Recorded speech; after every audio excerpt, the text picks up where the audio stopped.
c'est un faux évangile.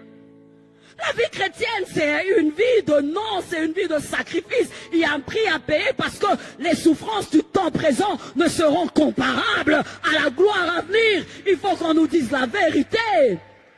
Alors pour ne pas perdre la gloire à venir, je tolère, je supporte quoi? Les souffrances du temps présent. Même si je veux manquer, mais je veux m'attacher à Jésus. Nous, on a manqué des serviettes hygiéniques. Nous, on a manqué des lotions. Nous, on a manqué de tout. Mais on allait à l'église, on portait les bancs. On allait à l'église, on faisait Alléluia. Nous avons aimé Jésus juste pour Jésus. Juste pour Jésus.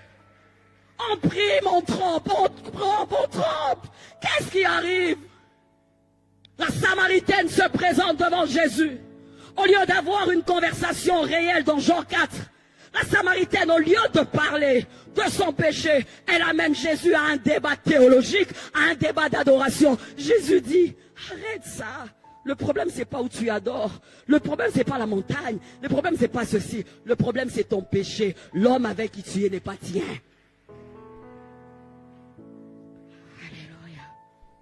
Alléluia. Alléluia. Bien-aimé, malheureusement, le diable te dira, regarde les païens, ils le font mais ils prospèrent. Le diable te dira, mais regarde les autres, elles se compromettent mais ça marche. Le diable te dira, mais voilà le résultat. Mais le diable ne te montrera jamais les conséquences. Il a dit à Ève, voilà le fruit. Mais il n'a jamais dit à Ève, après avoir mangé le fruit, tu seras hors de la présence de Dieu. Le diable te montre la face A, mais il ne te montre pas la face B de la tricherie. Parce que le salaire du péché, c'est la mort.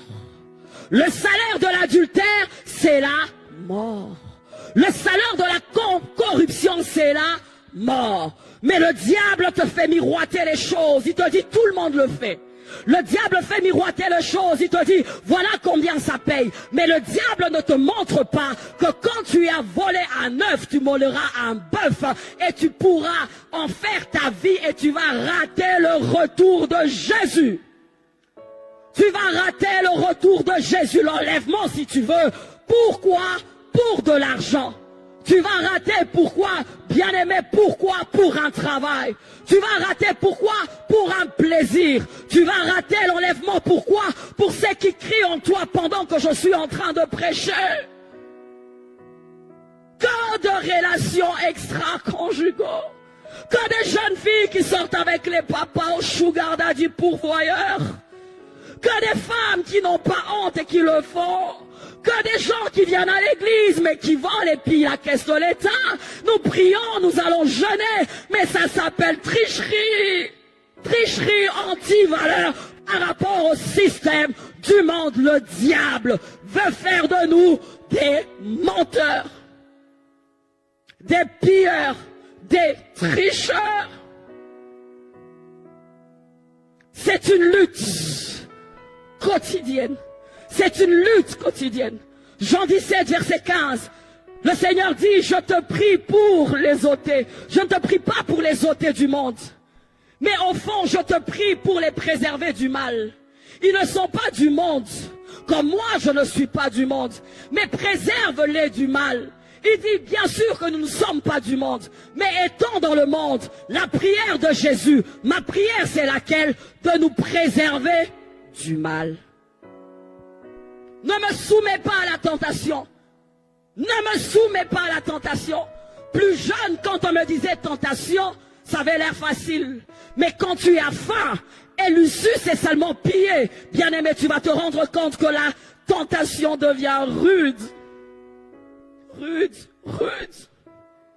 Lorsque tu n'as pas de plan, tu n'as rien du tout, et à ta porte c'est seulement un homme marié, tu vas te rendre compte que c'est dur, c'est très difficile. L'âge est avancé, plus d'issue, l'âge est avancé, voilà la ménopause, l'âge est avancé, voilà ce que le diable te présente, et l'issue c'est la tricherie. L'issue c'est la tricherie, et une fois que tu c'est là, ça devient une vie. Et lorsque la trompette sonnera, tu te souviendras de cette série de prédications et tu diras, c'est seulement ça qui m'a fait rater l'éternité. L'éternité. Que ça. Parce qu'on n'a pas une vision de l'éternité. On a une vision courte du monde, simplement temporaire. Mais si nous avons une vision de l'éternité, bien aimé, lorsqu'il y aura la proposition de la tricherie à nos portes, nous serons prêts au prix du sang de dire non. De dire non. Le diable veut qu'on triche. Pourquoi? Retiens-le. Le diable veut qu'on triche. Première chose, retiens. Pour qu'il ébranle le fondement. Pourquoi cette antivaleur? Pourquoi cette antivaleur? Pourquoi cette antivaleur? Pour ceux qui écrivent. Le diable vise à faire quoi? À ébranler le fondement. Le diable vise à ébranler le fondement. C'est pourquoi il crée un mécanisme, un système des antivaleurs pour qu'il n'y ait plus de fondement. Quand je parle de fondement, le fondement c'est Dieu. Le fondement c'est la parole de Dieu. Le fondement c'est la volonté de Dieu. Le diable n'est pas un généraliste. Le diable est un professionnel. Quand je dis professionnel, c'est-à-dire le diable vise la racine. Le diable ne va pas au feuillage, non, non. Le diable va à la racine. Qu'est-ce qu'il cherche pour les antivaleurs? Il veut maintenant faire quoi? Il brise les fondements. Le fondement de ce que Dieu a dit. Le fondement du plan de Dieu. Le fondement de ce qui est utile. Le fondement de ce qui est correct. Le fondement de ce qui est juste. Le fondement de comment nous devons vivre. Alors il crée un système pour que, en fait, la tricherie soit normalisée. C'est pourquoi, tu sais, toi et moi, quand je parle des policiers de la circulation, tu as l'impression, tu veux juste me dire, est-ce qu'ils allaient sous nous? Tu as vu Satan? Vous me comprenez un peu?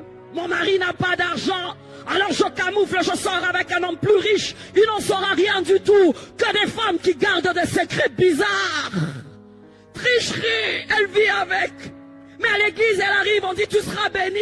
À l'église, on arrive, on dit qu'elle a des démons. Mais elle-même, au plus profond de son cœur, elle sait qu'elle est adultère. La femme samaritaine, quand elle croit Jésus, Jésus ne palabre pas avec elle sur l'adoration. Jésus dit à la femme, en fait, tu avais 5 maris. Même le mari avec qui tu es n'est pas tien. Voilà Jésus. On va quelque part. Je me prêche, nous nous prêchons parce que la sollicitation, elle est là. J'étais délégué commercial, je transpirais tous les jours. On me donnait des commissions, mais le client aussi qui venait acheter me donnait un petit rien. Et je devais toujours demander au Seigneur, est-ce que vraiment, mais quand déjà elle est, est-ce que vraiment, toi et moi savons que nous savons qu'elle est vraiment, elle est vraiment, elle est vraiment. Et le diable s'amuse comme il a fait pour Adam et Ève. Est-ce que Dieu l'a réellement dit? Et nous savons que Dieu avait réellement dit que nous ne mangeons pas aux fruits défendus. Ève savait. Est-ce que Dieu a réellement dit? Est-ce que dans ton église on a vraiment dit? Si vraiment tu fais ça, est-ce que tu iras en enfer? Est-ce que ça peut te faire rater l'enlèvement? Ma prédication c'est confère les conditions pour être enlevé. Ok? On va quelque part. Pour la jeune fille étudiante à l'université, les codes sexuellement transmissibles, elle va pour étudier, mais voilà qu'un professeur abuse de son pouvoir et de son autorité, dit jeune fille, tu manques les codes, mais couche simplement avec moi. Bien aimé, ça a l'air facile, mais cette jeune fille a eu du mal à payer ses études. Elle va se dire, je veux juste coucher avec, personne n'en saura rien. Elle triche. Le système qui est en place, si on ne le décrit pas, si on ne le chante pas, bien aimé, nous allons fléchir tout doucement. Peut-être que pour toi ce n'est pas le cas, mais je veux continuer ma liste, tu vas te rendre compte que la sollicitation est à nos portes. Les codes sexuellement transmissibles. Elle réfléchit, elle dit ce sont des antivaleurs, mais entre-temps il y a le retour de Jésus. Qu'est-ce que je dois faire? Et voilà des harcèlements sexuels au travail. Pour qu'on te donne un poste, il faut que tu couches avec le chef. Combien de postes n'avons-nous pas ici qui ont un visage, qui ont un corps, qui ont quoi? Un visa. Mais ce visa, c'est d'avoir couché avec ton chef. Je réfléchissais, j'ai dit, le diable pour tuer, le diable pour faire du mal n'a pas besoin forcément d'un fusil. Il a des fois besoin seulement de toucher à l'état du cœur. Quand tu deviens jaloux, tu peux tuer, n'est-ce pas? Quand tu deviens rebelle, n'est-ce pas que tu peux, je ne sais pas, tu peux tuer. Amen. Quand tu es envieux, n'est-ce pas que tu vas voler, tu vas faire beaucoup de choses. On n'a pas forcément besoin d'un fusil. Mais le problème, c'est quoi? C'est le cœur. Un bon système, l'intelligence à outrance, un bon système, savoir-faire, oui, mais un système fondamentalement posé sur quoi? Sur des anti-valeurs. Amen. J'ai dit, Seigneur, que je parle du mensonge. Dans la tricherie, il y a mensonge. Seigneur, que je parle de l'adultère. Non, dans la tricherie, il y a ça. Que je parle de la déloyauté. Non. Quand je lis 2 Timothée au chapitre 3, c'est écrit, c'est cité. Mais quand tu regardes le mot tricherie en soi, bien-aimé, l'antivaleur de ce siècle. Mais j'aimerais mieux le dire, même avant le Nouveau Testament, même dans l'Ancien Testament, le diable a amené l'homme à tricher. Parce que dans l'abus de confiance, il y a tricherie. Adam et Ève ont abusé de la confiance de Dieu, n'est-ce pas? Lorsque tu parcours ta Bible, ce sont des exercices que je fais avec les personnages bibliques. Mais les cas de tricherie, tu en as des tas. Si je te donne l'exemple de Jacob, Jacob, n'est-ce pas, c'est l'usurpateur. Si je te donne le cas de David, mais David a pris la femme de Uri et il a tué Uri.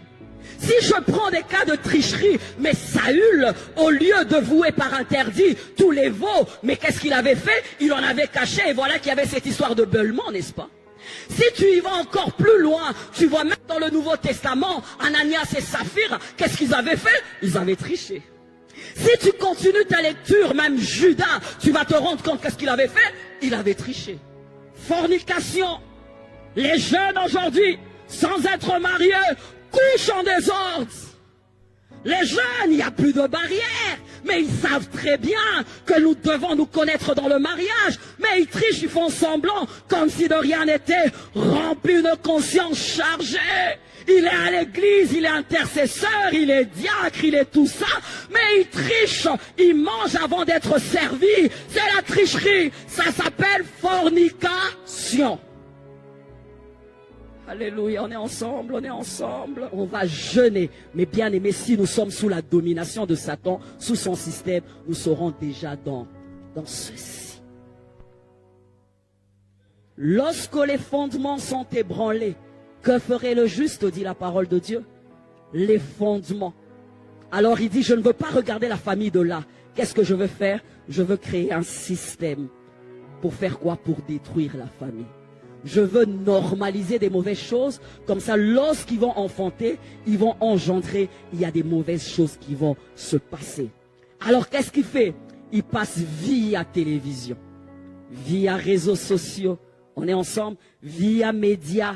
Il nous amène à voir des choses. Oh, c'est normal. Ah, elle est sortie avec le gars d'autrui. Ah, mais que c'est beau. Ah, mais ce brigand-là, ce bandit-là, il a une bonne vie, hein. Waouh! Un grand pilleur, là. Mais regarde comment il tronque notre système de pensée. Vous êtes avec moi? Il tronque système de pensée. Alors, il met 2 hommes ensemble qui s'embrassent. Alors, nous, on trouve ça que c'est normal. Il trompe. Il trompe nos familles, il trompe. Alors il passe par la télé, il nous habitue à voir ça, il nous habitue à voir ça, il nous habitue à voir. Tellement que tu vis dans ça, tu vas te rendre compte qu'à un moment donné, tu ne sais même pas ce que c'est tricher et ce que n'est pas tricher. Peut-être qu'ici on est encore bien, semble-t-il qu'il y a dans certains milieux, si tu prêches même tricherie comme ça, ils te demandent, ils te disent, et tu penses que nous allons vivre comment? Est-ce une réponse à donner à Dieu? Non. Mais c'est la réponse que le diable met dans nos cœurs ou bien dans nos bouches pour qu'on présente à Dieu. Mais par rapport à la venue de Jésus-Christ bien-aimé, les tricheurs, les voleurs, les menteurs, les adultères n'hériteront pas le royaume des cieux. Amen. Ils normalisent. Qu'est-ce qu'on nous bourre à la télé? Qu'est-ce qu'on voit vers les réseaux sociaux? Qu'est-ce qu'on voit? Est-ce que c'est encore éducatif? Pas du tout. Ils trompent notre façon de faire. Ils normalisent. Ils touchent à la base. Ils touchent à la racine. Voilà qui va directement vers Adam et Ève. Au début, il amène l'homme à faire quoi? À mentir. Et voilà que nous sommes de menteurs déjà par Adam. Amen. Donc ils normalisent cela dans nos cœurs. Ils normalisent seulement. Au fond, quand ils normalisent, ils créent cela comme style de vie. Tellement que c'est normal, ça va devenir un genre de style de vie. Ou dans des entreprises, on te demande, on te dit, si je ne fais pas ça, ici, il n'y a pas de salaire. Vous êtes triste? Si je ne fais pas ça, ici, comment on fait? Il n'y a pas de salaire. Il n'y a pas de salaire. Il n'y a pas de salaire. Mais à part le salaire, il y a quoi? Ah, toi-même, tu sais comment on fait. Toi-même, tu sais comment on fait. Mais toi et moi savons comment nous trichons et volons un tout petit peu, n'est-ce pas? Et vraiment, si je ne sors pas avec lui, il a sa femme, alors ça va faire quoi? C'est lui qui permet de faire ça. C'est beau, c'est une belle réponse. Mais n'est-ce pas la tricherie?